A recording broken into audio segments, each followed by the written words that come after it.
Alongside Matt Ray, I'm Austin Price here at Neyland Stadium. Matt, recruiting-wise, Tennessee did not have a recruit here. This is part of the Jeremy Pruitt punishment. They have to basically self-impose 3 SEC games over the next 5 years where they won't have any prospects at. Basically, it'll be Vanderbilt this year, Vanderbilt 2 years from now, and Vanderbilt 4 years from now, because it's after Thanksgiving. Recruits don't get out and about. But you look at kind of where Tennessee's at. Jordan Seaton, we'll start with him. Going to be a December decision. Tennessee is deep in that one. Yeah, Tennessee's deep in that one. Official visit went really well last weekend. We'll see if he makes it back to campus at Ohio State. I think that, is a big key in this one for me heading down the stretch. Yep. Oregon's working to stay in it. And obviously, all these other schools that are in his top 7, outside of Maryland, in my opinion, all these other schools are gonna push down the stretch to try to make one final pitch to Jordan Seaton and try to shake it up. But right now, kind of feels like Tennessee, Oregon, Ohio State, and we'll see where things go. But that one's going to be a roller coaster to the finish line for the best offensive tackle in the country. Kai Bates is going to be Florida State or Tennessee.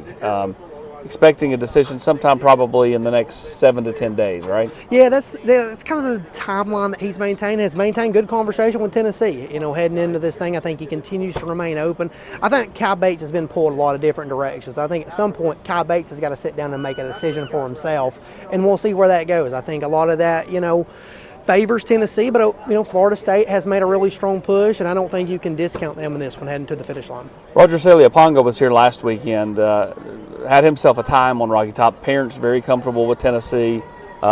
Tennessee or Oregon in that one. It's going to be like some of these same teams Tennessee's going to go up against.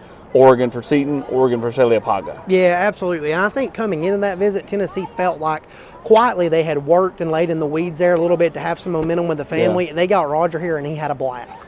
And I think for him now, this thing really is 50-50, and we're looking at a December 1st decision. So this is going to kind of be final pitches this week coming up, and we'll see where things go for Roger Saliaponga. But obviously, he's well aware of the need, here at Tennessee for a pass-catching tight end as Jacob Ward and McCall and Castles finish their career here. Yeah, I wouldn't be surprised if Tennessee didn't throw it to the tight ends to show Roger. They throw it to the tight ends quite a bit. 8 total touchdowns on the year for the tight end room between McCall Castles and Jacob Ward. Finally, defensive line. That's a spot where Tennessee's got to land a body or two. Yeah, absolutely. And there's a handful of guys still on the board, but again, as we've said before, it doesn't get any more important than Elias Williams. That timeline continues to shift around a little bit. The process is still, he's taking official visits, but it's still new to him. He blew up really late after that Missouri commitment. We'll see if he visits anywhere in December. That's something that's in the talks right now. Will, this go into in-homes? I don't know. He wants to make a final decision before all that and kind of avoid the drama. I don't see that it does. But Tennessee, had a good showings last week with Kamari Copeland and Brian Taylor, the 2 junior college guys. But there's still some stuff to play out there, and then we'll see if Amaris Williams makes it to campus in December. He is Matt Ray. I'm Austin Price. Back to you guys in the studio.